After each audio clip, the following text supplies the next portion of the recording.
Alright, so in the last video I talked about one of the equations that we're going to be using this week, which is our period is equal to 1 over our frequency. The other equations we're going to be looking at this week are the period of your mass spring system, which is 2 pi the square root of m over k, m being your mass, k being your spring constant. And the last equation we're going to look at is the period of a pendulum, which is going to be 2 pi the square root of the length of your pendulum over your acceleration due to gravity.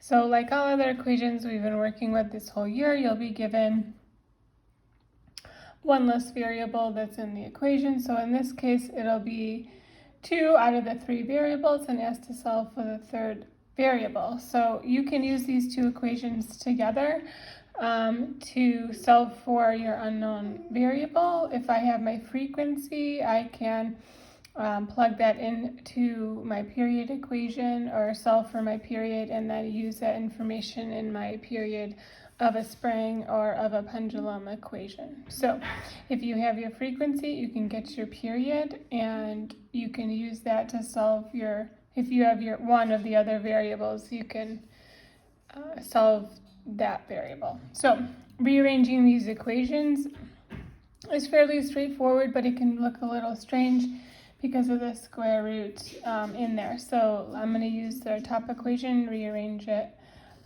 first. We'll rearrange it to solve for mass, and then I'll show you how to rearrange it to solve for your spring constant. So our base equation, the one that's on your semester 2 equation sheet, looks like this. If I want m by itself, I'm going to divide both sides by 2 pi, giving me t over 2 pi is equal to the square root of m over k. This side is square rooted, so to get rid of the square root, I'm going to square each side.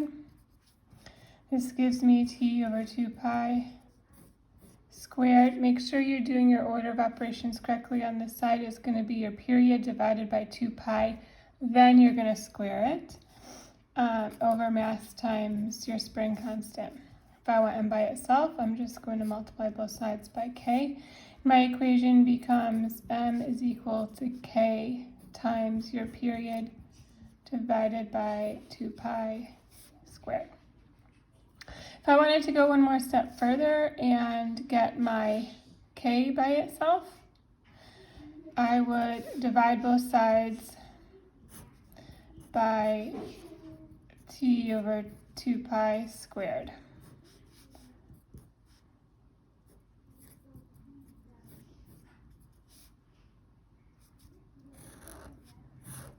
Giving me k is equal to m over t over 2 pi squared. Be careful when you're putting this into your calculator because of the order of operations. You cannot have too many parentheses, and I urge you to practice with this. So, especially if you're putting it all into your calculator at one time. So I'll rewrite our equation for your mass down here because we ended up using it to manipulate for spring constant.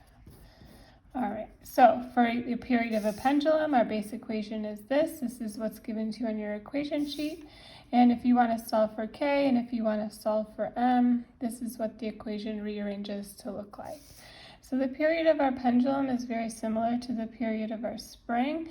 So I'm going to take out my mass and put in my length and take out my spring constant and put in my gravity and show you how these rearrange for your other equation.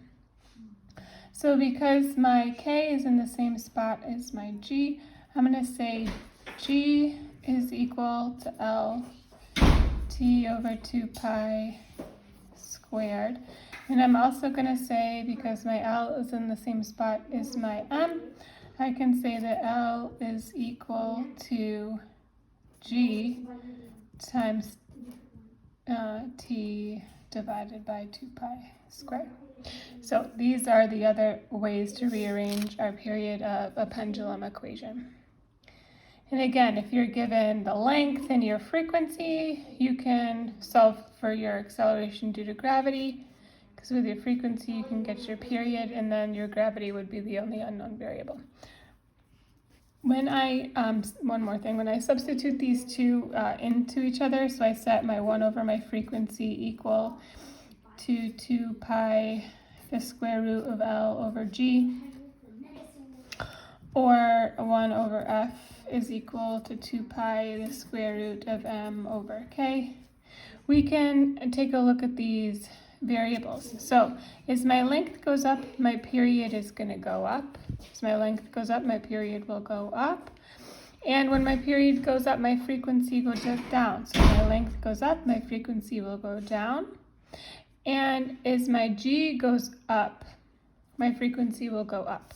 So if my G goes up, my period will go down. These are inversely related, but not proportional because of the square root. So if I cut my gravity to a quarter, this is going to go up by a half. And one way you can do, like, check to see if this, you feel comfortable with this, is plugging in ones for everything and seeing how each side of the equation changes. So similarly with a spring, my mass and my period are directly related, not proportionally though because of my square root, and then my K and my period are inversely related.